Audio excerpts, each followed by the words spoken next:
I guess I can.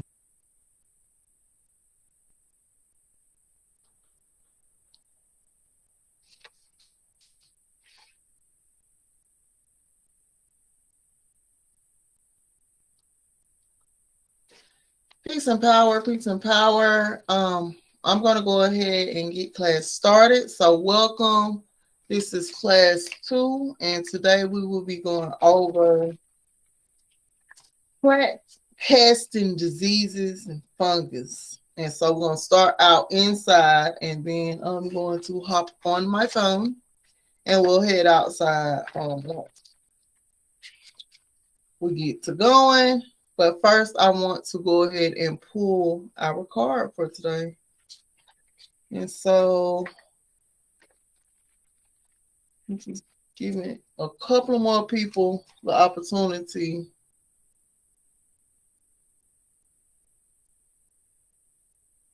to get into class.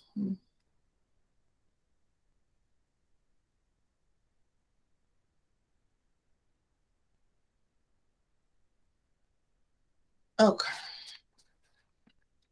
Good old trusty shuffle, because we kept pulling the same card last time.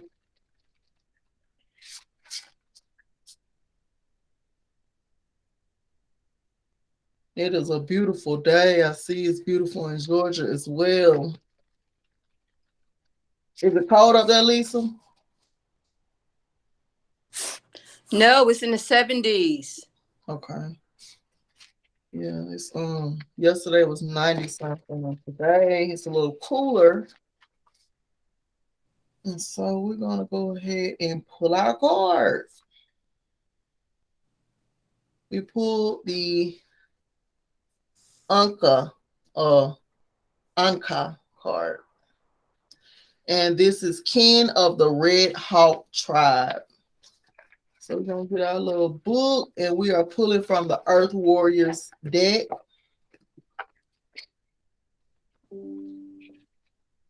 And this is card number 39. 19, 12. So that's 12 and it's 3. I've been seeing a lot of 3-3 lately anyway. And so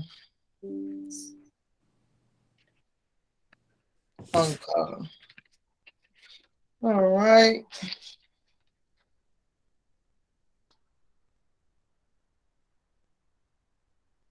One of the wings of the red-tailed hawk, a divine message comes. Okay, let me start over. So this is the Anka card, kin of the red hawk tribe. On the wings of red-tailed hawk, a divine message comes. Your spiritual maturity has evolved into genuine power and discernment. You have earned your stripes. Acknowledgement is granted. Trust yourself and your destiny. You are ready. Trust in your sense of timing, which is excellent and inspired, and allow the divine to support you as cover or hover until the moment comes for you to fearlessly plunge into your forthcoming adventure. So he said, on the wings of the red-tailed hawk, a divine message comes. Your spiritual maturity has evolved into genuine power and discernment. You have earned your stripes. Acknowledgement is granted. Trust yourself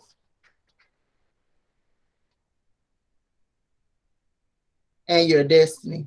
You are ready.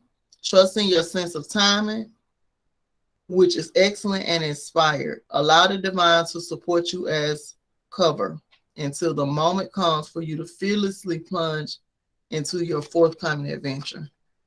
And so that is the Uncle card from the Earth Warriors deck.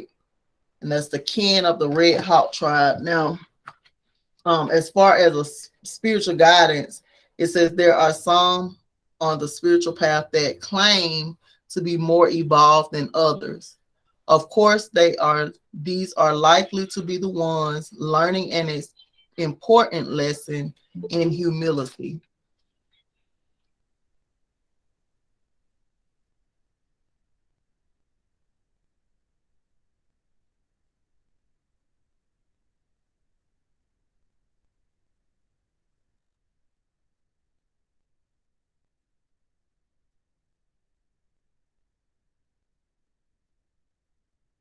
My apologies. PJ Masks was in the background. Okay.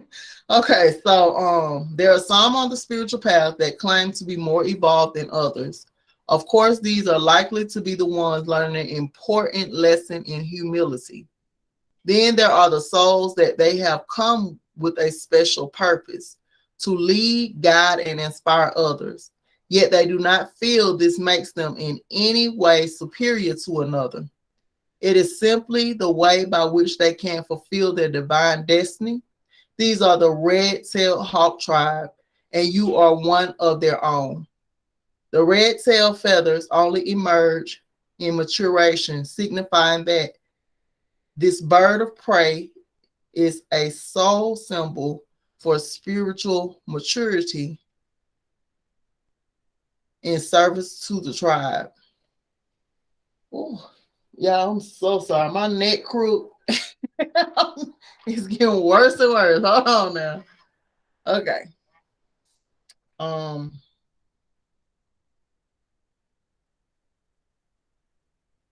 the red tail feathers only emerge in maturation, signifying that this bird of prey is a soul symbol for spiritual maturity in service to the tribe. This is also reflected by the red color associated with their feathers and the base chakra from the Vedic tradition of India. Red is the color of the ground, earth, belonging, family, tribe, and our material reality and the collective consciousness that we create for each other to either move us forward as a race or hold each other back. Anka or hawk is the medicine of the messenger. This is the one who sees and feels the birth of new world and who recognizes that which is outmoded and belongs only to the past. It is a progressive, honest, action-oriented medicine. As a channel between higher wisdom and earthly concerns, Anka brings a way to get things done in harmony with the universe. Red-tailed hawks are many in number, yet each one has a unique plumage. They are both an army and a group of individuals, so it is with your kindred soul tribe. You will have common purpose on this planet, but the way each in the tribe goes about fulfilling and expressing it will be unique. Our job is to recognize and support each other, even whilst we come from different disciplines, different backgrounds, and are approaching the same world problems with different perspectives. We may work from different places along different routes for the one true purpose of birthing higher consciousness on this planet. But when we realize that we belong to each other in our common purpose, though sometimes it may be hiding under quirky differences of character and expression, we feel a sense of belonging, connected through invisible but palpable thread of soul. To fully embrace the supportive power of your soul tribe, both in the spiritual realms and the earthly world, you will feel the healing required around family, friends, and various types of community, including religious and business communities, where you have held wounding. Insecurities around being marked as an outcast, abandonment, and rejection can create unconscious defensiveness that keeps people away. Once you may have needed those psychological walls to hold you up until you healed your wounds and grew strong enough to thrive through tearing them down. Uncle comes with the message that you have outgrown those old ways. To continue with them will keep support away from you unnecessarily. You will clearly be able to see anything unwanted that used to be held at bay by the walls. You will now be able to deal with it through your skills of honest speech and your ability to tear away cords of connection or influence that do not serve you. And so it's time. That was very timely. Just out here finding your soul tribe. That's what it's all about. Sometimes family is just who we're related to by blood, but you have to connect with others to fulfill your purpose. People that are into some of the same interests that you would be into, and also just relating to people. I love people. That's why I be in classes and just working on me. And as I work on me, I am being connected to people who are working on them, and we have like-minded goals.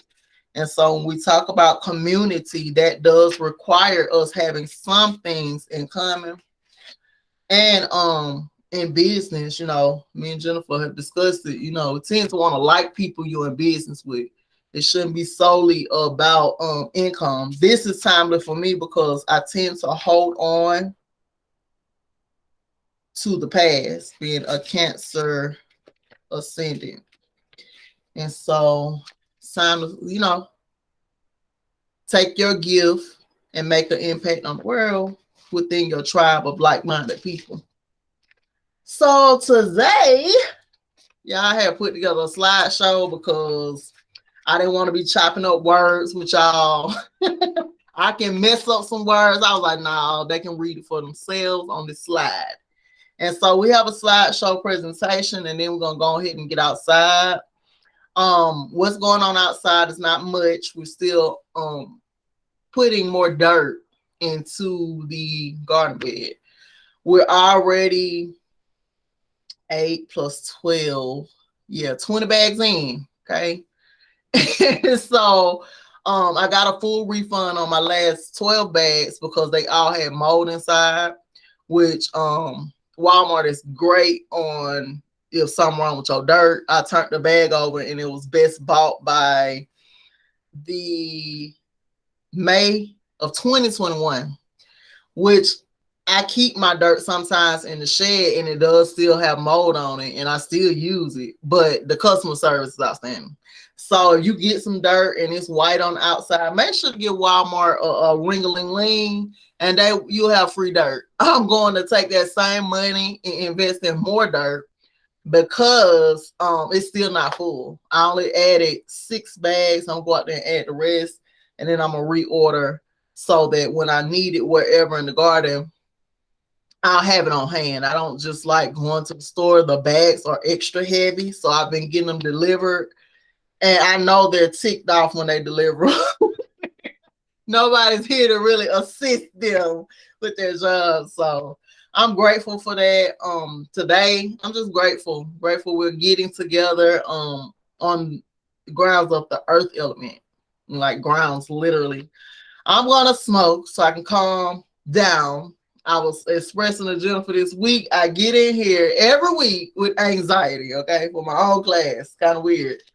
And then in that, I forget to share with you all what it is that I have to share. So I'm going to do the presentation. I'm going to share with you some of the books that I had for you last week. I don't know why the inside of me is like, oh, you got to start rushing. And then I start rushing and I don't get to share what I brought to you. So I'm going to calm it on down and we're going to slow this thing down. And if I get too long, feel free to leave. The video will be posted once it downloads. And so for those that take part in the herbs, we're grateful for the healing herbs, the herbs that bring us a peace of mind. You want to be grateful in everything. As far as plant medicine is concerned, you don't want to abuse it. Recently, with the anxiety due to the garden, I be so serious about garden, you can't even get me on the phone sometimes doing garden season. I've been down in the dirt this week. And so once everything gets started, some of that anxiety will reside. But I do partake. I have 2 Mary Jane plants that have sprouted strong. And that's what I want to get more into, growing my own. I get tired of having to drive to the hood every time. It's no problem. I love our people. But if I could just go to the backyard, I'm all for it. And so I had 1 plant last year that survived. I planted like 30 something seeds. This year I only planted 13, I think, or 13 times 2. I've been trying to work with the number 13. It's one of my favorite numbers, that and 3. And so I got 2 from those seeds that I sprouted. all of the watermelon seeds have sprouted, so they are going in some actual dirt today. I told you all I was practicing sprouting in water this year. It's slow, but I just want to know the condition of my sprout before I put it in the soil, because you can't see it once it's in there. And so in that, I just been watching. It's just amazing how you will put a seed in water. And me personally, I put my seeds in the dark there and here. How long does it take in the water? Um, about 7 days. Oh, that's not bad. No, and then I transplant them. Okay. And so it just gives me a little more time to think about the intentions that are going to be at the bottom. Several of your sprouts came up extra thin. What did you sprout them in? Water? Yeah. Was it what type of water are you using? It was like spring water that I left out in the sun for a couple of weeks. Yeah, I sprout using distilled water. Sometimes the spring water, as far as the seeds are concerned, it has a lot of minerals in it. And so they're not, as a baby, like you would start out with that breast milk, hopefully. And then if not formula, but you then move on to the solids. And so it's not quite ready for the uptake of minerals. And so maybe just try your water distiller and test that out and see how it works. And it could be, I use the sun water too. I set the distilled out there. And it had a little wine because it was a wine. So everything looks good. I had a couple of seeds that did not sprout, like the sage. Now, when I first started gardening, I didn't realize that sage comes back every year. So about the second year, I was like, well, maybe I should plant a new one so it can be like stronger. Bad idea. I haven't had sage ever since. So I don't know why I went out there and pulled up that dang on plant. And so now my rosemary, being that I had to redo the garden box in the front, the rosemary just is not coming back as fast. I'm going to give it another maybe 2 weeks. I have some rosemary in a pot already though. And so we'll see. I hope it doesn't, transition. But I had to redo the box. It wasn't an option. Like I said, I thought I had planted peppermint, whether it was peppermint or spearmint. It was delicious. It was so sweet and minty. You can just chew it. It was delicious. But it started vining and spreading. And I know my other plants weren't getting no nutrients or nothing because it was everywhere. It killed the chamomile. It was just crazy. And so I had to get some order in that box. When you're gardening, the goal is, like I say, to be a scientist, but also to get some type of system or order going. It helps you in your consistency. Since I've been gardening, I've been working out consistently. I don't do it every day, but I try to get it done. And so, thank you. I love flowers. I got flowers. This is an awesome day. Okay. Let me shed a tear. Yeah. So today I manifested flowers. I said earlier that I haven't had flowers in a long time. And usually I'll go down to Walmart and get them every week. But then, with the consistency thing, it's kind of hard to stay consistent for me. I don't know about nobody else. And so when I had roses everywhere, so I was like, let me stop buying them. And so today I was like, I haven't had flowers, and here are flowers. So I appreciate that. I really do. All right, y'all. So I'm going to get into the slides. I'm going to mute. Well, no, I'm not. I'm going to be talking. Let me get my notes. And look, I do this every week. I get the notes ready. I be ready. I get to class and it be all out of order. I be rushing, forgetting stuff. We're just gonna take our time today. So last week we did talk about your soil building, how you build a healthy soil. And so this week, because it is my scientific analysis that the life of the plant start in the soil. And so a lot of people talk about gardening, but what we talked about last week is when you are growing food, is your food nutrient dense? That is very important. Anybody can grow something. Anybody can raise a child. But how is that going to show up later? And so a lot of people don't think to get their food tested because it's really not necessary. But you do want to make sure that you starting out in gardening, like looking at it from a scientific point of view. There is a whole environment of life form that is going to cause your food to grow. Give me one. Yeah.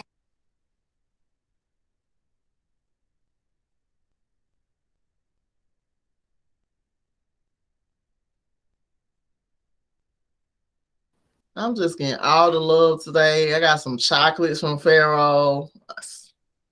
You know what? They is just warming my heart. Okay. So we're gonna get into so last week we talked about the soil. And so it is sweet.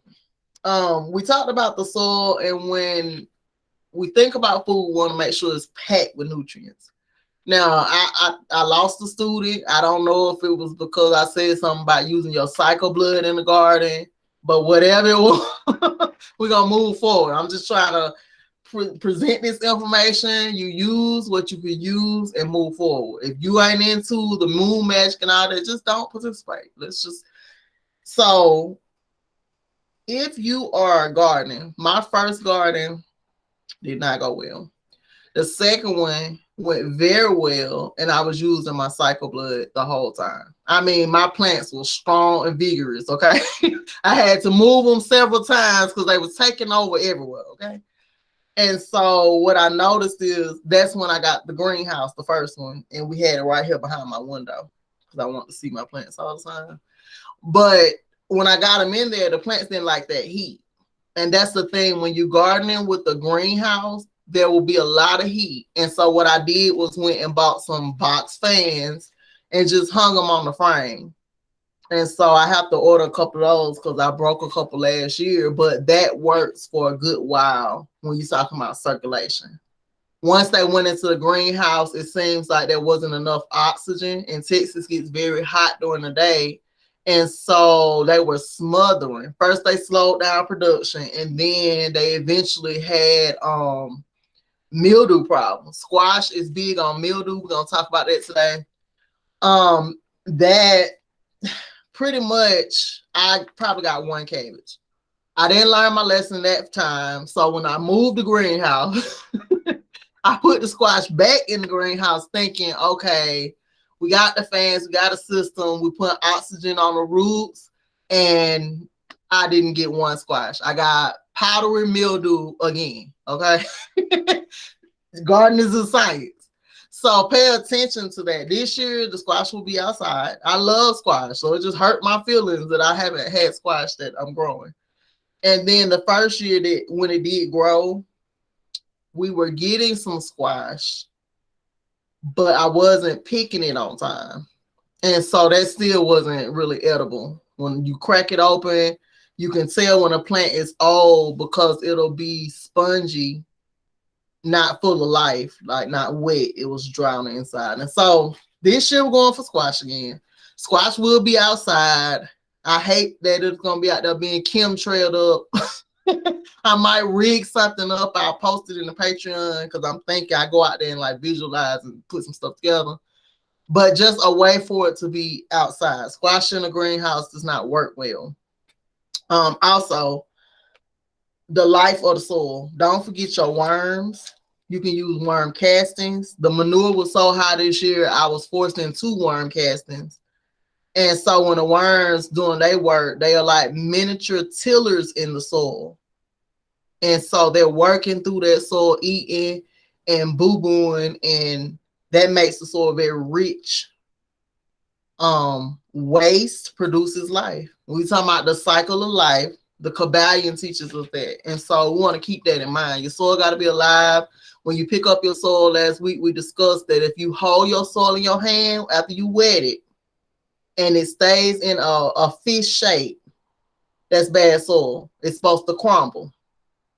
Oxygen has to get to the roots.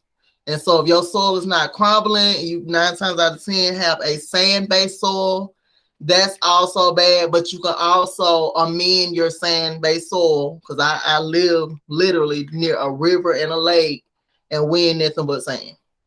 You just keep adding soil and different things to it, tree branches, leaves. Eventually it's going to break down over time and provide you with the best soil ever. And the best way to do that, if you're trying to fix your land up as far as the soil, get you some tarps, those breathable tarps, and dig up that area and start adding stuff to the soil and keep that tarp in place over the summer, because it's going to break everything down, bake down in the earth. And then you keep doing that everywhere in your yard, and you got a whole yard where you can grow really well. We got to talk solutions. We can't just keep gardening and not like, we got to get back to the earth too. I use raised beds. I know in raised beds that stuff is still going down and making that soil better. And so over time, we can work our way out of the beds. So I think that's it. I just want to review about the soil last week. And this week we're going to get into the diseases. We also got to know what to look for going in. When these babies sprout, we're going to have our eyes on every plant and we want to prevent. And so I'm going to share my screen. I put together this little slideshow and I'm going to talk.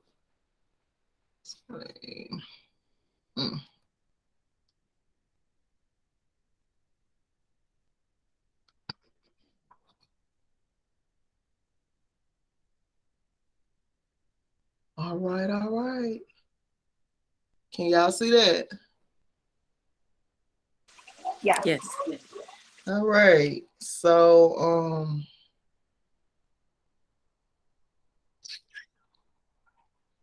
I have to turn the camera off sometimes. Yeah, I be sometimes holding my mouth just wide open. And I go back and be like, why the hell? What's open? But anyway, so we are going to get into pests, weeds, and problems, right? And these are some slides I went out and picked up. They were already ready. And let me make sure nobody is on Patreon messaging me. Let's see.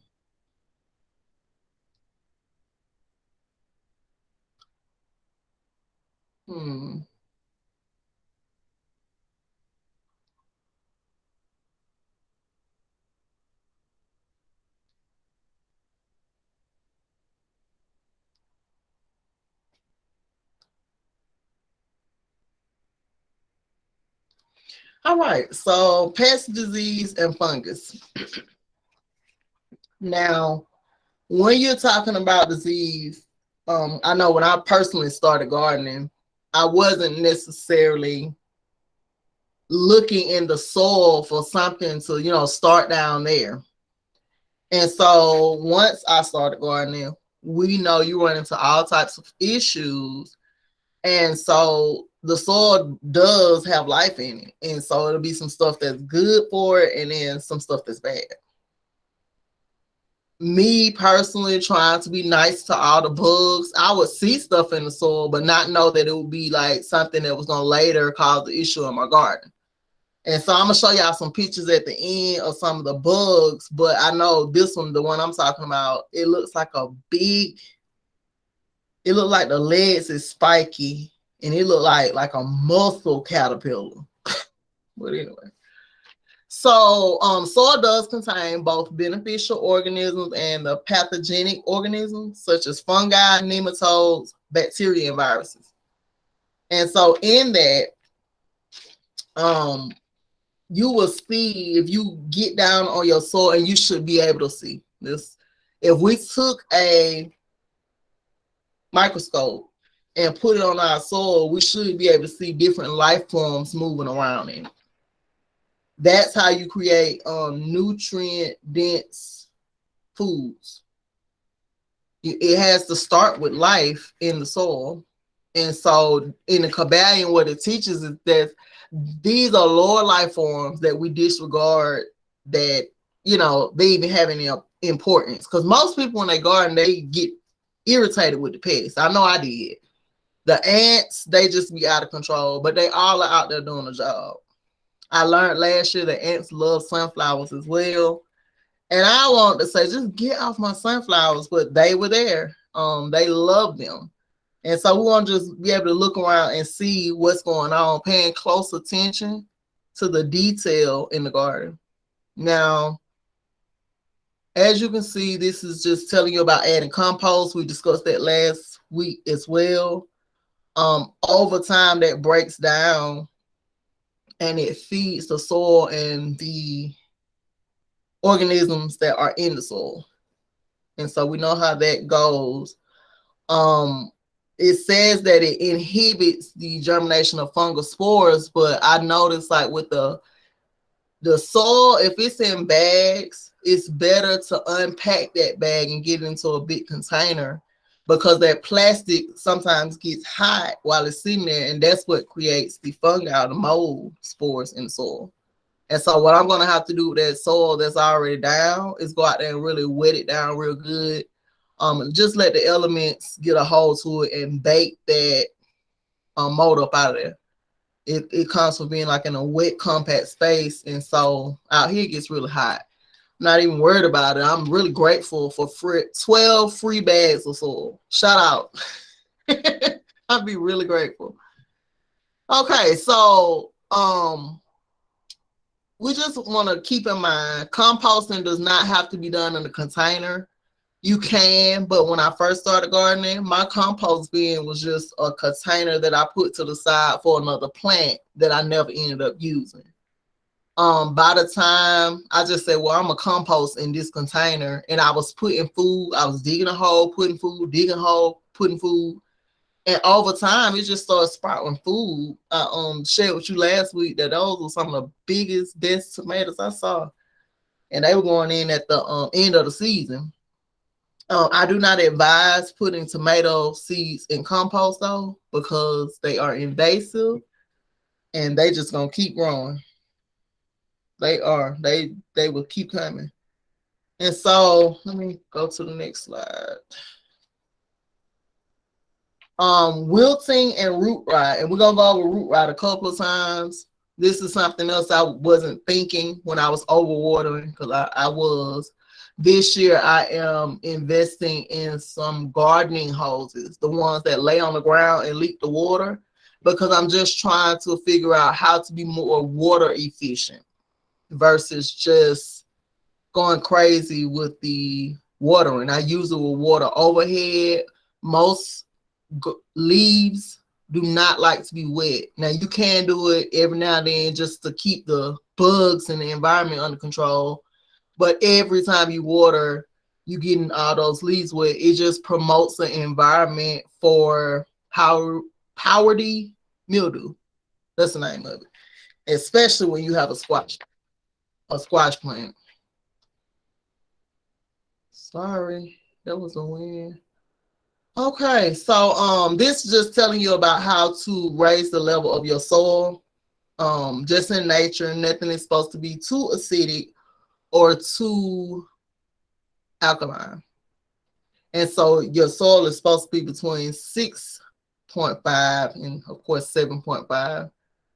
Another thing we discussed last week was the crop rotation. And so I was just telling you, when you plant the same things in the same spot every time, there is a pest or a fungal problem just waiting to happen, because it's kind of expecting that plant to be planted there. And so they'll invade the soil or either just the flower when it comes. And so that's why you want to rotate. They also are talking about here planting. And look, y'all, I'm talking about they. I want to give people credit. These are nice slides. They did a good job. And so these aren't my personal slides. I want to keep that clear. But they're just saying planting plants like brassicas together. When I planted cabbage and then I planted the Brussels sprouts, these are plants that are considered brassicas. And with that, they have those little bugs that get on them, and we're going to see them. And they like in numbers. They're really small, and they like to breed on the lowest part of the plant. So if you look on the leaves on the bottom, that's why you want to keep your garden beds clear. I'm waiting for some mulch to come in. I'm using straw mulch this year because, like I said, I just want to be more efficient on the water, and then also keeping that soil healthy. Because when it's exposed to the sun all day, that's still kind of breaking your soil down or damaging it. And so mulching is very important. Now, this is what I was telling you about earlier. It's called solarization. Yeah, I know what I mean. So what it does is use the sun energy to heat the soil, and that would kill harmful organisms. And also, like I said, if you wanted to create an in-ground compost bed, you could do the same thing. Get your tarp, let that tarp bake over that soil. You want to cover it so that area won't grow back weeds and stuff. But also the heat, I would say a black or dark green tarp, just letting the area bake and not being exposed to the sun, it's going to enrich that soil. And so, yeah, it creates a nice environment. It's telling you here you can use a plastic sheet too. Dry soil is not effective. You do want soil that holds on to water. And so they saying that the drawback is not being able to plant there back-to-back seasons, but I don't recommend you plant anywhere back-to-back. Let the land rest. Would you want to be overworked? You already providing food, let it rest. And so here we talk about chemical or biological natural fungicides. I did list on the Patreon my neem oil bug spray. That's what I call it. When I'm using that consistently, we don't have a lot of grasshoppers in the greenhouses. It is when I am not consistent, the grasshoppers take over. And we do like the grasshoppers because the chickens eat them, and Pharaoh catches them and gives his chicken treats. And so we're not mad about it either way. Now, it's saying here just with the plants and the neem oil, you want to be kind of light on the neem oil because it will burn your plants. Also, when you use the natural spray, or if you go and get a chemical, which I don't advise, you want to make sure you're not spraying your plants when the sun is going to be baking over them. That's going to mess up your leaves. And so early in the morning, and then you also want to, I would recommend spraying a little water behind it to make sure nothing is sitting on the leaves of your plants, because again, that will burn the leaves. Now, we're going to keep on going. Root rot. We already talked about this. Some of the causes are overwatering.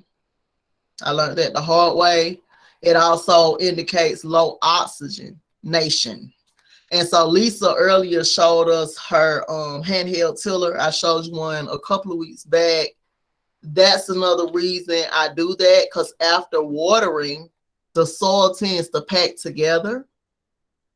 And so you want to make sure you just go on top of that and create some kind of air hole. You're not digging deep. I do it very gently. When you dig deep, that will be your first time doing it. But once your soil sets up and stuff, you don't want to keep taking your tiller and turning that soil, because it's like messing up the balance. And so how you would know you have root rot is black or brown, soft, mushy, slimy roots.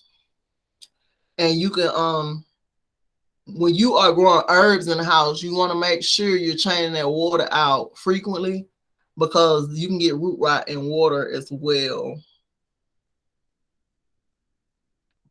Now, these are some symptoms. A guide, y'all can screenshot this if you will. I will have the link for the slideshow on the Patreon, so you don't really have to screenshot it. I stretched the pictures of the words, so it's already blurred. You might want to just use the link, but you don't want to just jump to a conclusion when you're talking about signs. It could be a deficiency in boron and calcium, but sometimes it's just something as simple as it's a plant that don't like a lot of sun.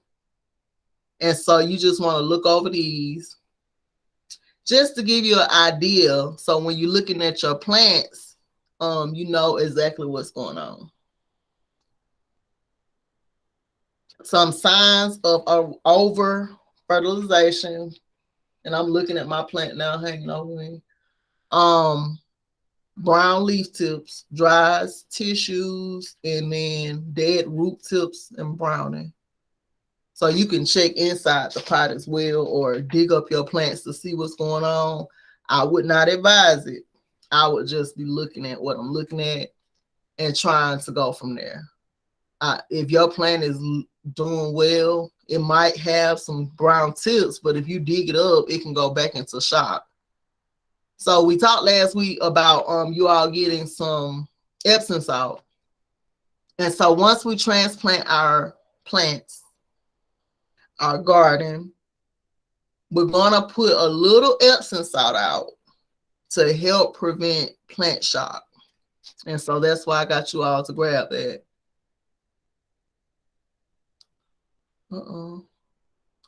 Okay, so these are what we're looking for. How would it show up on a leaf? This right here, the powdery mildew. I had this for 2 years straight. That's why I know for certain squash likes to be outside. Some of this other stuff, you just want to be able to look at it with your eye and see. But they'll also look like this. Now on these leaves here, this reminds me of a watermelon or a squash. You would see if you have leaf miners, it will be like designs like circles and swirls in the leaves, and that means that plant is infested with leaf miners. This is a insect or a pest that comes up through the plant from the roots or from the bottom of the stem. It's horrible. Once they infect those leaves, I recommend you just get the whole leaf off there, and hopefully it doesn't affect all. But with both of these pictures, they're pictures of what it's going to look like if your plant is being attacked from the inside. And so this is also some information on leaf yellowing and some of the solutions. And again, the slideshow, it'll be in the Patreon, so y'all can watch it again if you would like. And zoom in and take your time with it. This is from wilting. Now this, you don't want to go too far in the wilt, but I can tell when my plants need water because their leaves won't be as perky. And so, like I say, this year I am going to go ahead and put out the straw. Y'all make sure if you're going to use the straw, which breaks down beautifully in your soil, you want to make sure there's no pesticides and that it's not being treated with anything. So this is the last slide of this. You want to identify your symptoms, look for characteristic signs of disease. You want to treat the disease, or like I say, just get it off the plant. And when in doubt, post your picture in the Patreon. I don't know. This is also improper pH. I have an avocado tree outside right now. It was raised in the house. It's been like 2 years, and as soon as I put it outside, the sun baked the leaves. And so those plants will be in the greenhouse all season because avocados, you got to transition them. Being inside, getting that filtered light, and then going outside directly in the sun just wasn't a good move. But it's okay. You learn. Now, right here is external issues. Some like temperature, and that's how exactly how my chamomile was looking. So chamomile might need to be in the house too, in the greenhouse, because it looked like this last year. I had to put a support around it, and it still was yielding a lot of flowers, but you don't want your plants to be miserable. Now here's pictures. These are some good pictures of some of the stuff you're going to be looking for out there in your garden. The spider mite, you'll be able to see it. It'll be webs everywhere. They will be webbing the soil if it's an out of control problem. I just got rid of a house plant that had spider mite. They had to go. And so the fungus gnat, we know those gnats that be in the house all summer. It's their season. It's like they finna come out. If you keep, I don't keep trash in the house anymore. I try to keep everything moisture free.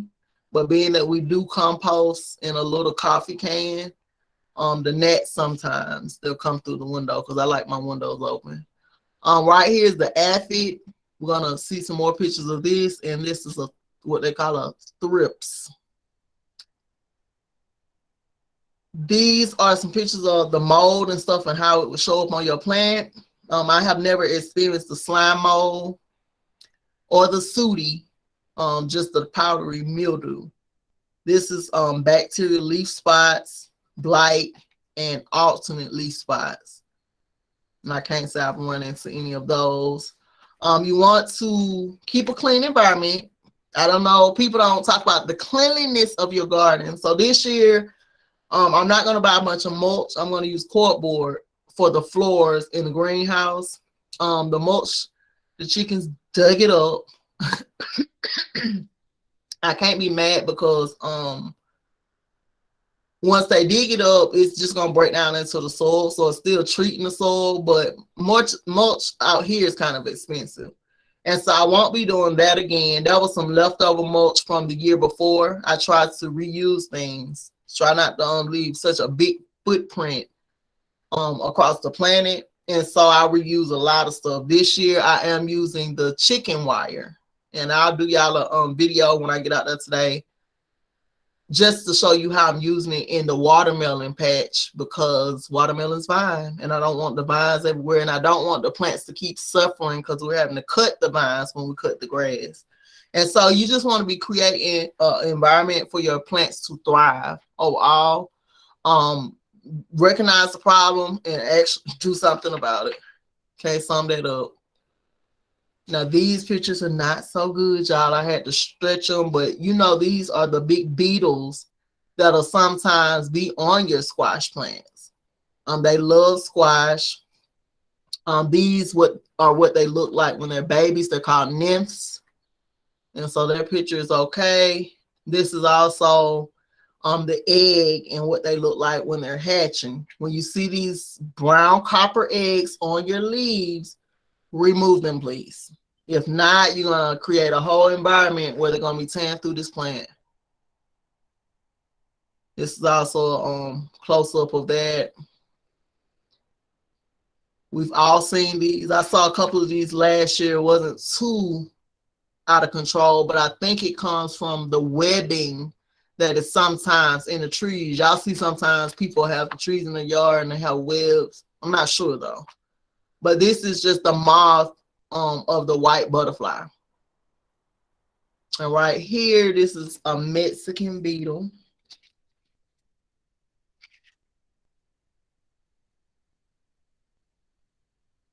And I'm looking. Okay, so yeah, I took some notes. Now, those first bugs were squash bugs, and then you saw the nymphs, and then the hatchling, and then the green one we just saw This is the cabbage worms. They're usually on the cabbages. I grew cabbages last year. They were very strong, but you have to keep the ground clear, because if not, they will draw those little aphids. And again, this is the bean beetle. And those of you who asked about slugs last week, slugs come out at night. And so I found another way to prevent the slugs, which is to, I told you all last week, you can place a small bowl of beer and it'll keep the slugs away from your plant, but you can also put sand around the base of the plant. And so it's too coarse for them to cross, and that will be another way. Now, this right here is not a ladybug. This is what I want to share with you all. It looks like a ladybug, but it'll be more copper, not a red, a copper. And so this is another picture. And this is the larvae of the Mexican bean or squash beetle. It's the baby. And so right here, you want to look for bugs that are copper or either orange, and you want those away from your plants. And then, like I say, this is the larvae. This is what the eggs look like on the plant. And I had a lot of this on my collard greens. A lot of it. It was very annoying, but it is easy to get off. When you out there and you cleaning for bugs, when you take the bugs off with your hand, I ain't gonna say be gentle. Don't be gentle, because they're gonna stay. But you want to have your bucket of water, and I use a plant-based dishwashing detergent. And so that'll keep the bugs from being able to crawl out of the bucket while you're getting them out your garden. And then you can either throw it in the yard, which means they might come back, or you can just leave them in the water and pour out a little liquor for them. Now, like I said, these are the eggs. This is a beetle that I saw a couple of times too. And this is called the black and orange moth. Is this it? Let me see. Yep. And this is called a cucumber beetle. This is the cucumber beetle.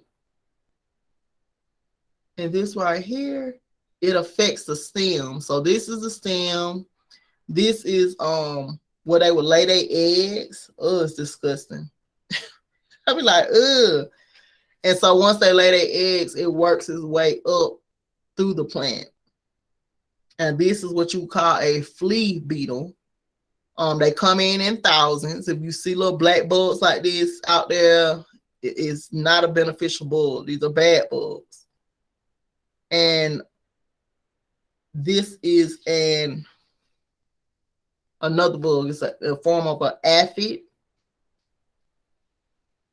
And I think I've seen this bug before. Pharaoh said no, but I think I did. And this is an aphid as well. And this is for those bugs that come in the thousands, the flea beetle. You can try to make a solution. I don't recommend using rubbing alcohol on your plants. But if you have an infestation, you have to do something. And so, like I said, these slides will be available in the Patreon. You don't really have to screenshot it, but if you want, there you go.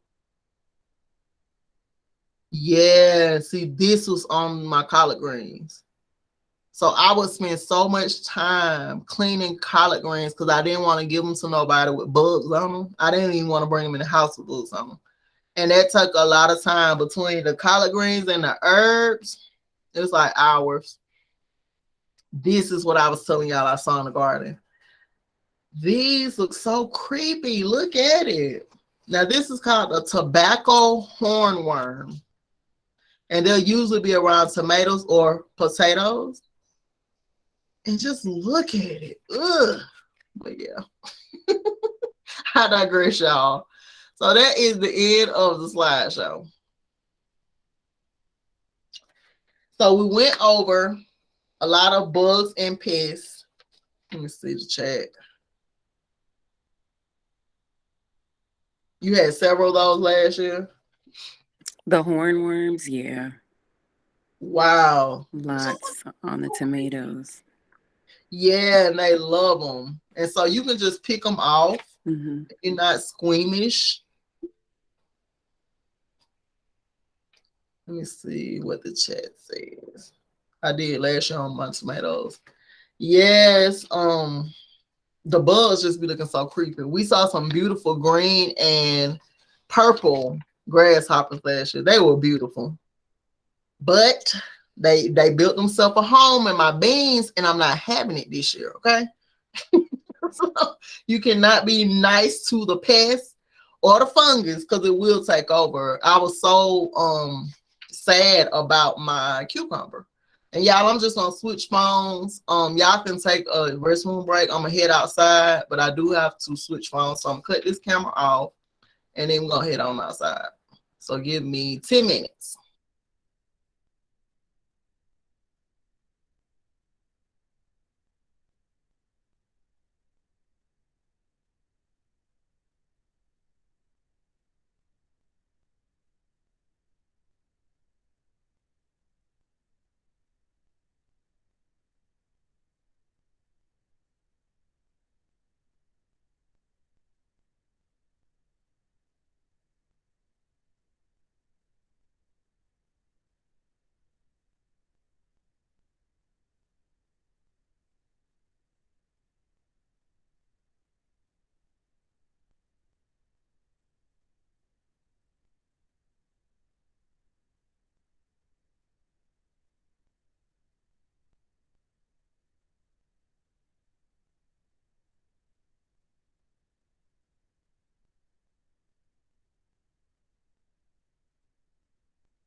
All right, y'all.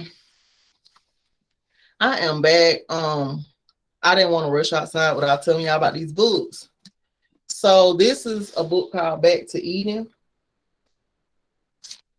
And so in this book, it teaches you about a lot of herbs. Of course, this is part 2. Let me show you all. In this book, he teaches about the herbs and what they're good for. Hey, Nina, can you put the first one back? Yeah. I'm trying to screenshot it. But Okay, I'm gonna post it in the Patreon too. Okay. But this is let me start over. This is the book that I want to show y'all. So it's Back to Eden Gardening. This is by Bo Tucker.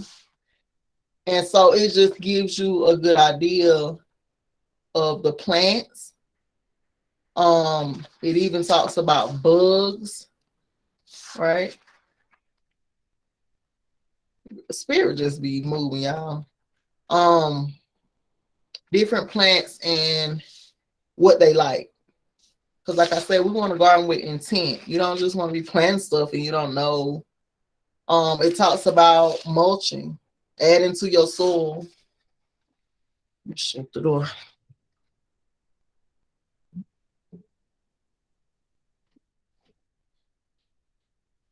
The other book, I'm ready. Y'all in sweat. Sorry, y'all. It's just foods. This is Back to Eden. It is a book about herbs and different plants and what it's good for. So, gallstones. It's telling you that bitter root, cascara sagrada, milkweed, chamomile, parsley, French tree, clevers, marshmallow, cherry bark, rhubarb, wood betony, goosegrass, and sweetweed. All that is good for gallstones. And so it gives you herbs on bedwetting. Just good books to have when you are into gardening and herbs. I got these 2 books. Oh, my neck. Trying to order another version of this. The book I was looking for was Back to Eden, and he tells you how to square foot garden your land. How you can have just a big plush garden on a small amount of land. And so I'm gonna go back on Amazon and look for that, but I still ended up with 2 good books. Not mad.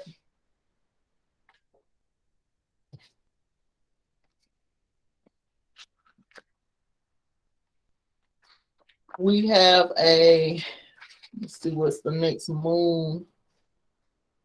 Y'all be wanna share all this with y'all, and then I'll be rushing off. I'm like, girl, what is your issue? So the moon that's coming up, the moon phase. We still want to be intentional daily. Moon transits. Okay, so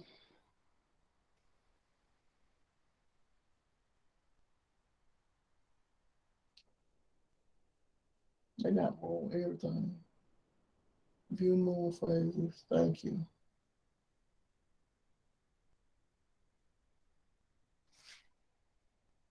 It's loading. We're coming up on a moon cycle. I think it's the waxing crescent.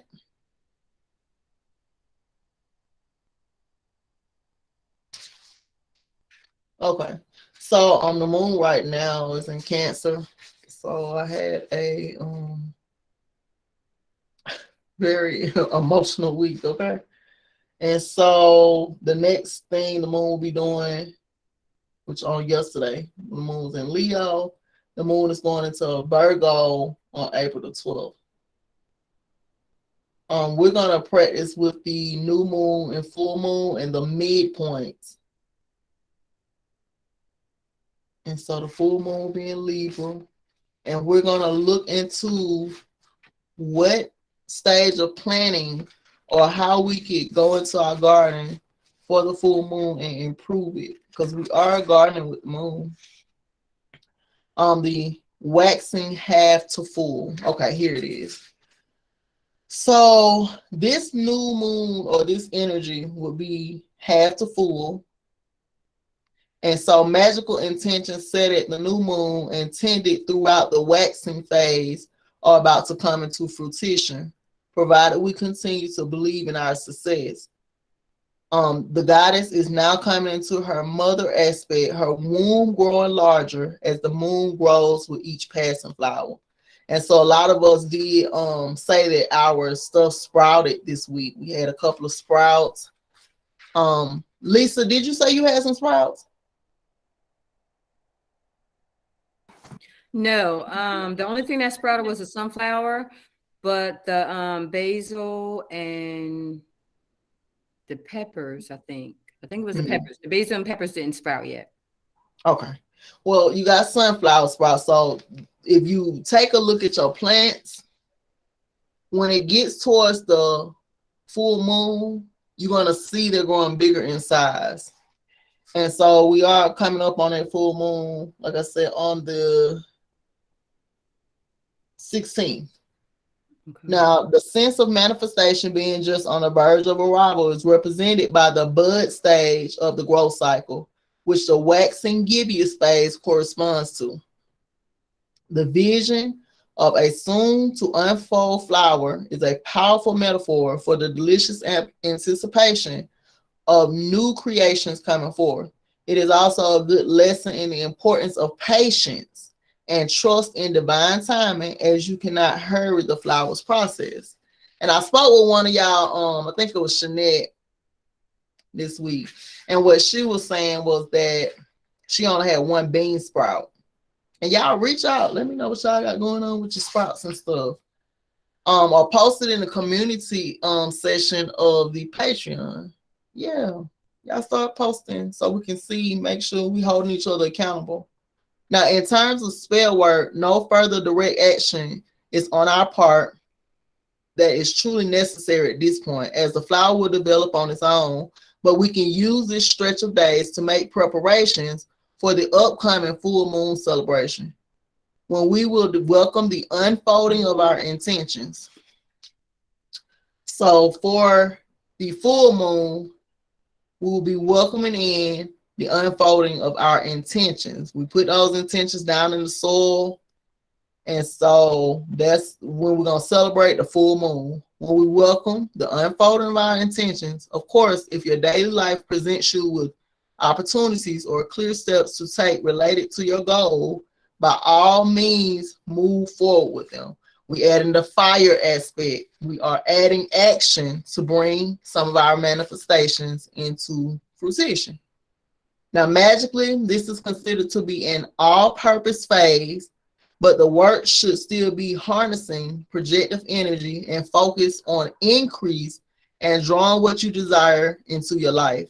If you feel guided, you may want to give a final boost of energy to any work begun at this point in the waxing phase. Be sure to also take time to note any progress that has become apparent so far. Don't forget to keep you a journal for your plants. If you planted something, write it down. If it's sprouted, write it down. Put a date on it. Put the moon phase next to it. Want you to continue? Okay. Give yourself a pat on the back for any and all actions you've taken in pursuit of your goal, regardless of whether they seem to have had any effect yet. Continue to pay attention to your dreams and your intuitive hunches for your messages you may be receiving from the universe related to your desires. As for new intentions, the waxing gibbous moon has an quickening energy to it. So spells cast right now will manifest swiftly, particularly if they are simple and well focused. This energy is best harnessed after sundown and before the first stirrings of dawn. And the goddesses that are in relation to this moon phase is Nuit, which is Egyptian, Asteria, which is Greek, and Luna, which is Roman. You might want to look up the American Indian god related to this waxing phase, but I digress. If you can work with any of them, go right ahead. We know Wicca is not original, but I use this book for moon magic. I like to read and research on certain topics, and this is one of them. And so, next time we'll be reading from this is for the full moon. I'll put that to the side. I will post this in Patreon. I got my little stack right here. I'm gonna post the card I pulled in the pages. Now we're gonna go about herbs, so I won't have to carry this stuff outside. Our herb, and then we also gonna go into some herbal magic. So today, well, are we starting from the beginning? What was the last one we did? Chestnut. Yep.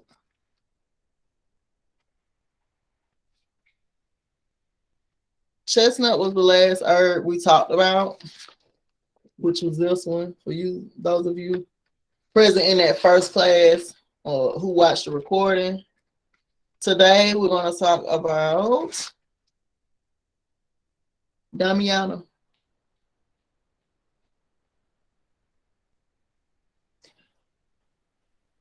Now, Damiana is indigenous to Texas, California, and South America. And let me go to one with an actual picture, because that ain't gonna work. I have Damiana.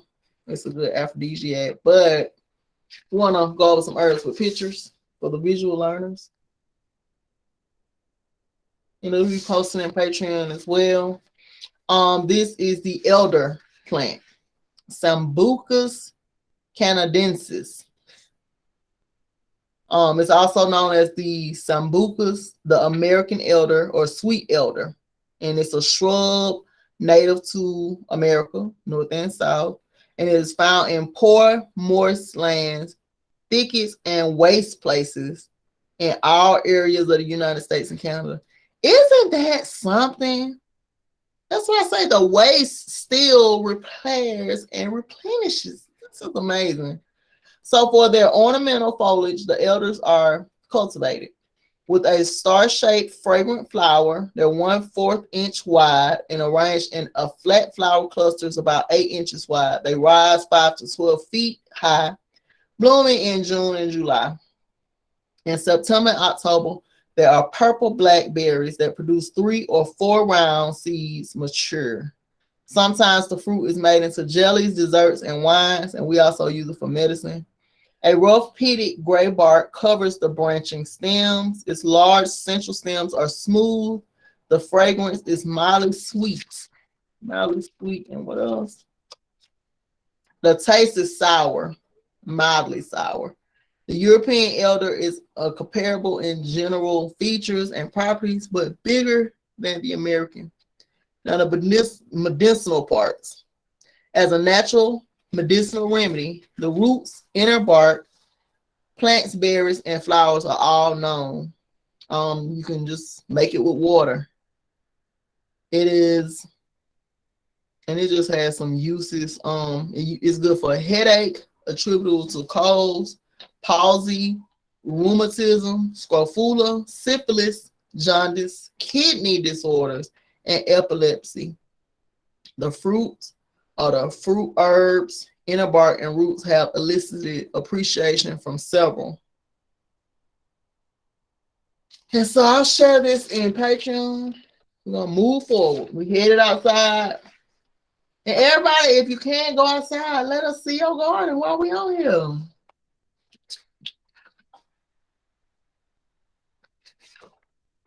Hey Brittany, I'm gonna turn this camera off on this computer.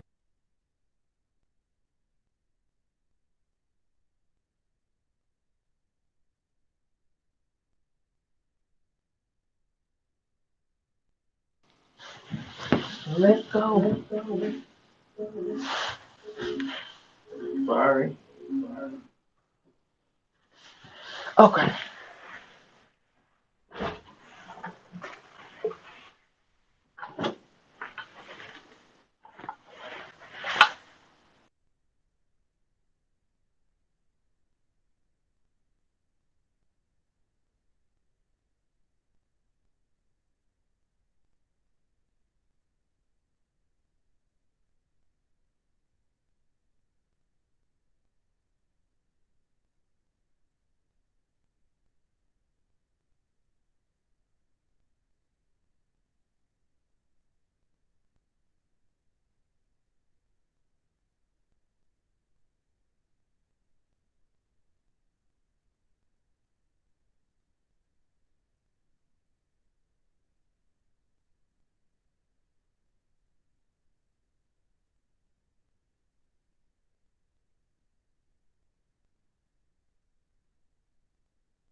Okay, y'all. So we are outside. Here they come. They think I got something for them. I ain't got nothing for y'all.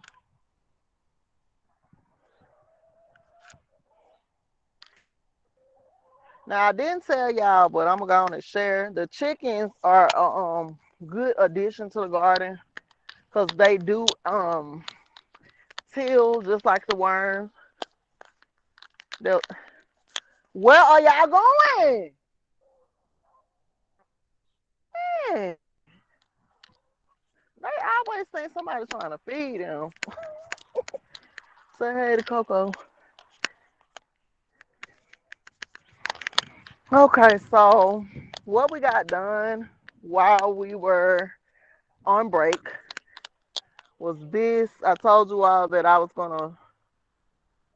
Girl, Coco is so greedy. She is so hungry and don't give us no eggs. What I was doing was working with the chicken wire. I had this around the greenhouse over here last year. I'm still taking it off. It just wasn't a good idea to block off one end of the greenhouse because I couldn't get to the watermelon. Well, not the watermelons, the beans. It's just not a good idea. I wrapped this whole greenhouse in chicken wire. And when I was trying to move around in there, it was just too tight all the time. Not to mention the weeds going on the side. And so what we're doing this time with it, like I said, it's reusable. It's expensive. I have to run to the store today to get another roll. It's like $60 a roll, but you can reuse it.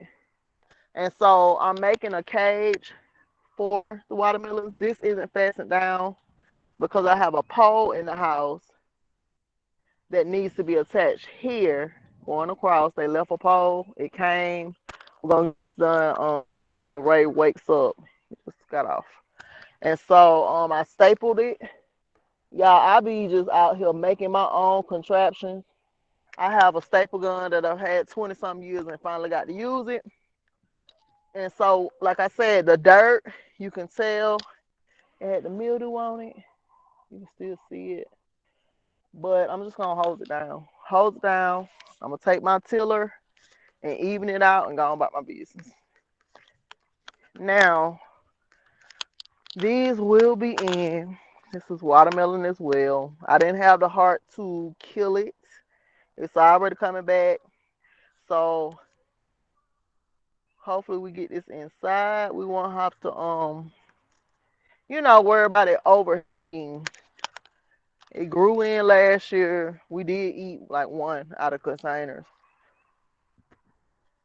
But yeah, we're just setting this area up. Like I said, down here, I'm going to use some cardboard. I'm not buying the wood chips. I'm not going to do it. And so we're going to use cardboard here. Why am I still presenting?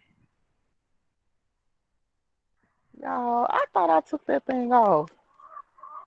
So on y'all screen, y'all see me pinned on the screen or y'all see me presenting? Now I got to go back in the house. I just pinned you to the screen. That's it.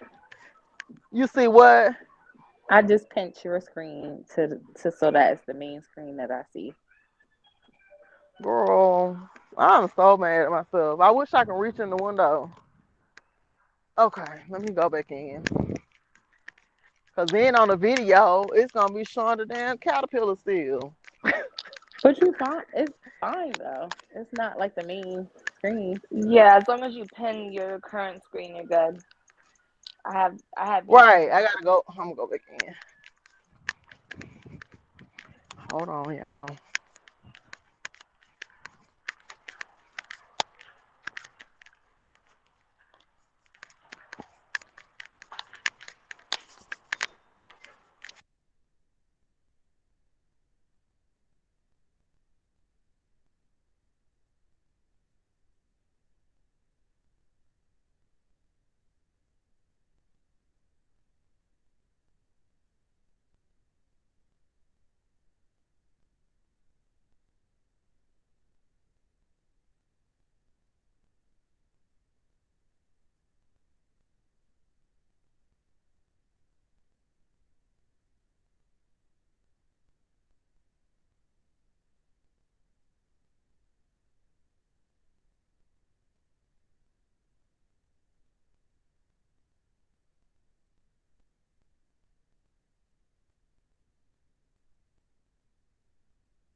My apologies.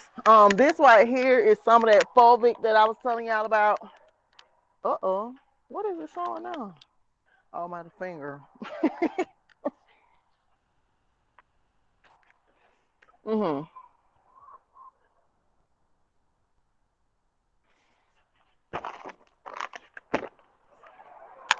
So what we're gonna do with that is take it to the front. Girl, I'm not trying to pet you, girl. They squat down when they want to be petted. I wish I would leave me be. All right. Now, we're back to the garden. So I'm gonna use the cardboard because it's cheaper. I have the boxes and it lasts. That's why I was telling y'all when y'all are building your ground or in ground, make sure to put the cardboard down so you don't have to worry about those weeds coming up through. Because if you just lay down the landscaping fabric, the weeds still will push through. And so you want to avoid that. Planters in. So I'm gonna use this. I'm not gonna fill this area up like I planned. I'm gonna put me a gardening table in here because I want to still be creating seedlings so that I can have a harvest all season. Everything is in at one time and stopping at one time. You want some babies, then you want this greenhouse is where the tomatoes were last season, but they were in containers. What I'm gonna do is take this dirt. To rest the dirt, I'm gonna put it in this pool. I'm gonna get another pool, and we're gonna sit this dirt to the side. And we'll use it once we decide what we're gonna plant. But all this has to come out. When I take this out, I'm gonna add some fresh soil with some back in, just like I did when I planted these. This is the greenhouse that had the wood chips on the floor. As you can see, the chickens just wreaking havoc. And I just used the space. I feel like I made it too crowded. And so we're not going to do that with the new greenhouse. What I have to do over here is add more soil and a little compost. And I'm hoping that no beans are coming back up. The last thing I planted over here was carrots and radishes. The radishes were good. I like radishes now as an adult. Right here is where the collard greens and cabbages were. And so when you're doing your beds, make sure to leave some space for you to work in. This was not enough space, but no. So just do what we got to do. These greenhouses, I don't know if I posted it, but I will if I didn't. They're 260. One every 2 to 3 years. I plan on filling up our yard with them. And if not, like I said, starting to work on the actual soil. Maybe we'll get maybe a garden box. Get that garden box, dig up a patch, and just start composting in the ground so that we can start growing directly in the ground. Y'all know when you grow in the ground, the earth has a certain vibration to it, and that's what the minerals are. You're not so much amending the soil. Get it to the earth. So this is where the sunflowers are. I'm gonna get out here and water this today.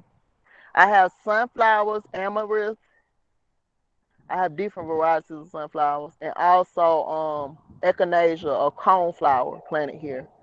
I wanted some medicinal flowers, and so I used sunflower seed oil in my body and hair products.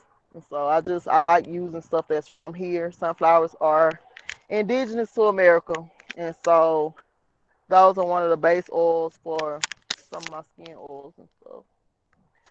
I don't take my sunflowers and seed them and make my own oil. I want the birds to enjoy them. I do take some of the seeds for replanting, but that's about it. They are beautiful and that's enough for me. So I'm gonna go and get the we're going to get the fulvic, and then we're gonna go up here and put some of this fulvic down in the gardening. And I want to show you all also some elephant ears that I'm sprouting.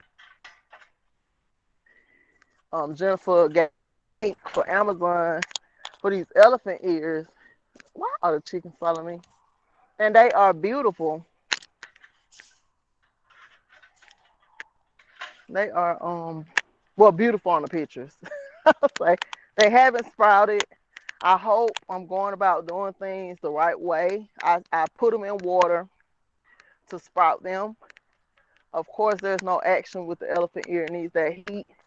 And so I soaked them in water for maybe 24 hours. A couple of them stayed in the water 3 days because I didn't have any planters in the house. But I'm going to show you those. Now, this is 6 of them. And this also is a good example of what a vertical gardener would look for, something that's stackable. I use these to try to grow strawberries. I want to put them out in the greenhouse this year. But all of these have elephant ear in it. So when they are babies and you're trying to sprout them, you want to make sure they're not dry. I feel like I should have put them in a bigger container, but they were such small that I think it's gonna work out. Takes time. I'll update you all in like 30 days, see if they sprouted. And these are some more.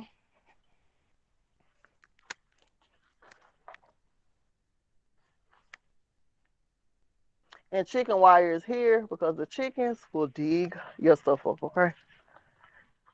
Now this is where we're bringing the fulvic to. This is the garden bed that I finally got done. And I don't see anything sprouting. We're going to go ahead and water it today. This is the rosemary I was telling you about. Hopefully we'll see some life soon. And this is lavender. I did plant some more seeds in there recently.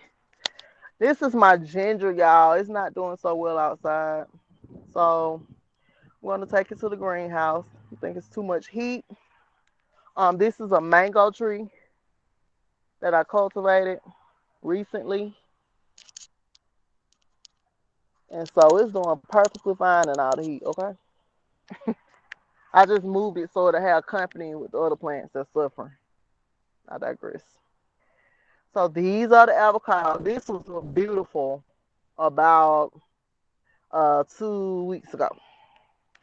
I put them outside and they just cannot take the sun. So I'm just so sad for my plants. I love them. I'm going to water them. And then eventually I'm going to have to get them back in. Or they're going to, like I said, they're going to end up in the greenhouse. I just want to start adjusting. When y'all doing trees, you want to get that tree outside as soon as possible so it can adjust to the elements.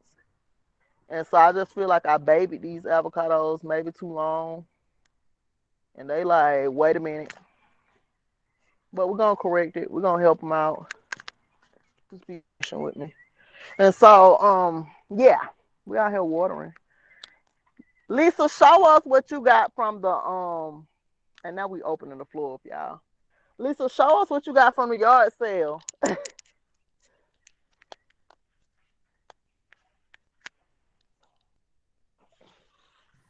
Wait a minute, give me 1 minute. I was actually cutting food. 1 minute. Okay, take your time. Anybody else want to hop on here and show us your gardening area, your growing area, where you plan to grow?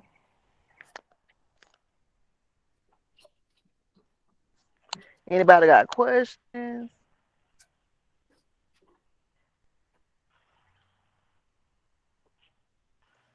So I live in a small 1-bedroom apartment on the side of a house, and I don't really get light on my side.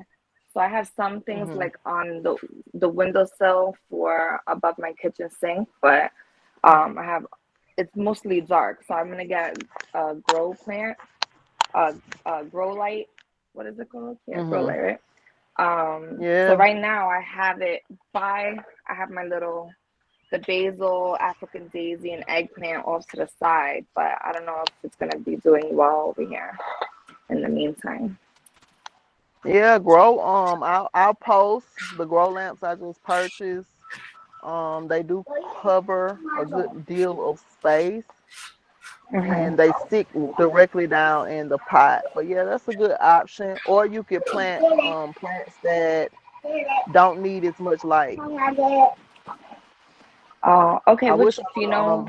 no. Mhm. Look, I wish I would have known that before I sent your seeds. I would have. No, I I know. just But I have them. They're sprouting. There's a couple of them that are sprouting. The daisies are sprouting. The basil looks like it's oh, sprouting as well. Um, it's good. yeah, And I'm remember, trying. y'all use that basil for any new moon. It adds that fire element to any that that you take out time to do. Oh, okay. Yeah, I did it. I did this all at the new moon, Aries new moon. So where are you growing them at? In pots? Did you do starter pots? Yeah, I had gotten that Jiffy thing that you had posted in Patreon. Right. So I had gotten that. So that's where I started and I used the seeds that you sent. Oh, and they sprouting already. Yeah, they're sprouting. I did eggplant, the African daisy, and the basil. The daisies are like a couple inches. The basil is like just starting to come through the soil, and the eggplant, I haven't seen anything yet. Yeah, it'll take a little bit longer. The my basil sprouted this week. They look so cute. Oh, I do. I like seeing the They little look sprouts. It's really pretty. right. Right. Like look at the little babies. They're reaching for the light. And so I'm gonna bring them on Right. outside this week. And And so I yeah, have once plants you all over the house, and I mean, considering that it's kind of dark, they're doing well. But the ones that I'm trying to mhm. like, grow for the garden, that's what I'm really focused on. So just so that. Yeah, I was just gonna say, once they start sprouting, you want to make sure you get them on outside because they'll Okay. start reaching for sunlight. And like what I posted in the Patreon or what we covered in class, they'll get really long. That's how you can tell it's time to read. Karen Nissa shared a picture of her sprouts. Mhm. Some of them were really. And I was telling her, yeah, you got to go ahead and transition those because you want them to become long in the stem because then it's gonna weaken the plant. Oh, okay. Yeah, I'm thinking about getting like one of the over the rail um planters over like by the Yeah, stairway as well. So I'm hoping, but it's it's like I'm like in between houses, so it's like there's not much sunlight that comes through. So I don't know if that'll be helpful still. yeah. I mean, do what you can where you are. Okay, cool. Yeah, Thank you. yeah. Just take care of those babies, girl, and keep me posted. Yeah, I will. I will. I'll post it in the in Patreon. Okay. Hmm. Okay, I'm trying to figure out how do I'm on my computer, so how do I Oh, so I gotta be on my phone? Because I can't you said switch it from what? my computer, right? Right. Yeah. Well, just share with us what Um, you came up on. well, yesterday I went to a yard sale and I was going because the guy he had a cover and I wanted to be able to put it over my garden bed. So when I got there, of course, I was too late. The lady had just put it in her car and was driving away. So while there, Oh, I found out that he was a master gardener and he had everything. I mean, I got from him the tiller, a hoe, a saw, some what's some things called that you just showed us, Nina? The chicken wire, them L posts, um, the jugs that you told us to buy when we want to, spray. I got two of them. He had some containers um that I got. What else I got? Mulch, fertilizer. I know. So you hit the jackpot. Yeah, yeah. And some other stuff. I know it's more stuff. I don't know, but and the guy said just give me $20. So that was the That jackpot. was $20. Yes, that is the jackpot. Right. And then the guy had strawberries coming up in his garden. He had banana plants. He had a lot of herbs. And I think he passed away because his son told me he was 92. So yeah. Yeah. So now I don't gotta worry about how I'm gonna water him because I looked up on a couple of his wires, whatever they're called. What are they called, Nina? the The black irrigation Yeah, tubes. the irrigation. Yep. Yep. And we will go over irrigation. I do have a set brand new. And so I'm gonna show you all how to put it together in the greenhouse. Like I said, we all about water preservation. I'm trying to y'all, this a mess. Hold on. Wait, gotta put my phone in my pocket. Okay, so the fulvic, the only thing with the fulvic is it's very messy. You see now it's all over the windowsill, but you just want to sprinkle some in, and if the wind is blowing, it's gonna cover everything, so you're gonna have to hose it down, but you're just hosing it into the soil. And so what that's doing is bringing nutrients, minerals, and we know that minerals are, of course, the elements, and it is my belief, gotta say it's mine, that it provides electricity for the plants, just like you would provide electricity in your body. Jump start some things. And so these were in the house. I couldn't really give them minerals in there. I would put it in the water, but just want to give them a good drink, especially those trees. Trees need to be fed as well. And so if you're not composting in the soil of trees that you're trying to grow, you want to make sure that you're feeding them one another. I use liquid fertilizer, also organic. It's just natural things, natural breakdown, and that's what I use. If you get chemical fertilizers, that's solely on you. I do not recommend that. But yeah, I'm gonna next time put the fulvic inside some water. This was a whole mess, but I never fed the dirt. I meant to put it in earlier. And so this way, with it being on top, we can just water it on down. We know. Yeah, look at that. That's a mess. We know that it is bioavailable through water. And so a couple of us have been taking the fulvic internally. Lisa, how's the fulvic working for you? What you think of it?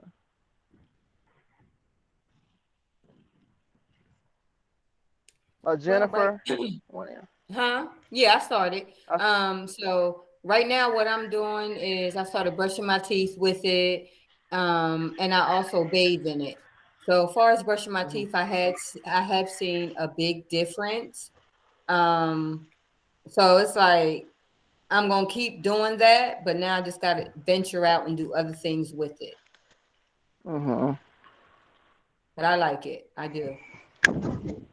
And Jennifer, are you still using it? Crazy. Yeah, I am. I haven't I think I brushed my teeth with it like once. Um, but I do drink it every day. I like it a lot. So can you I'm gonna tell the have to get difference? some. And things like energy level, Mhm. appetite, um, skin, definitely like skin. Yep. Okay. Yeah. Nina, I I'll text you because I would like to purchase some from you. Okay. Yeah, I have Yeah. like three of them left. Okay. And so I use it too. My skin has been clear. My cycle went from being heavy and clumpy to really light, no clumps. I haven't been craving a whole bunch of sweets. Usually before my cycle, I crave salt and sweet. And so it does kind of like suppress your appetite. I've been eating once a day. And what else? I've been bathing in it. I did try it on my teeth. I had a little achy ache. I put some in my coconut. I do oil pulling. I also use mouthwash, but for my oil pulling, I put the in the coconut oil, and my teeth hasn't ached since. So I am very grateful for the fulvic. I do feel better. My energy, I've been getting up early. I'm loving it. I don't have one complaint. I bought this one online for the plants. I don't trust. I need to know where it's sourced at, and so I don't know where this one for the plants is sourced. But I do know the one that I'm selling. Well, me and Jennifer. I don't know if you're selling yours, but that is sourced out of Mexico, and so you do want to know your source as far as getting it, just to make sure there's no harmful additives to it. But I love it. I ain't gonna lie. Everybody here drinks it. What is it derived from? It's actually broken down tree. So once that tree its roots break on down, the residue that's left is brown and black. So it's two compounds, which is the humic and also, and so it's like plant DNA. That's what I call it. And I love it because I've been focused. I do. I love it. I ain't gonna lie. Because you know your body is made up of everything that the plants and the trees has. It's just you require Right. oxygen for breath. And so over Right. time, it's my belief that we forgot at some point that we didn't need oxygen. So kind of depending on it, Hmm. I don't know how true, but it's all tree. And when I say it has done wonders, even my husband, he likes the effects of it. And not to mention the parasites. I saw a parasite pass and I was just like, wow. On the weekend, I like to take it and make sure that I take some senna tea. And that senna is going to bring all that harsh stuff out. And so I'm going to take some of that tea tonight before I go to bed. But yeah, I love it. And if anybody needs some, like I said, I got like 3 of them left. But that's it for Okay. class today, y'all. And just keep me posted. We do have a community area in the Patreon. And so shoot some of your garden pics or your sprouts or the work you're doing in the yard. Shoot some over there. So we all can, like I say, hold each other accountable. Once we get off here, I'm gonna go out here and unpack some more dirt, add some fulvic to that soil while it's still open, and I'm also going to hose it down, let it dry out a lot of that mold, but just get some progress going. I have the watermelon sprouting already. The next seeds I'm gonna plant is the squash and then the cucumbers. I didn't grow cucumber last year. That was like my biggest regret. There's nothing like a fresh cucumber, and when you are harvesting, once we get into that, we're gonna learn how to harvest properly. We're gonna ask permission, be intentional, and then also can you just eat it fresh off the vine, or does it taste better if you let it sit out a couple of days? And so I'm gonna do a poll. Y'all participate in the poll. Do you just eat it fresh off, or is it gonna taste better if you let it sit a couple of days once you harvest it? And that's it, y'all. Peace and power. And y'all enjoy the rest of y'all Sunday. Peace. You Peace, Peace. y'all. too. Thank Thank you. you. You're welcome. See y'all later for book club. What Peace. time? Peace. It's gonna be maybe 8 my time or 9. Okay. That's when I All go right. out. Cool. Okay. Okay. All right. Peace. Peace.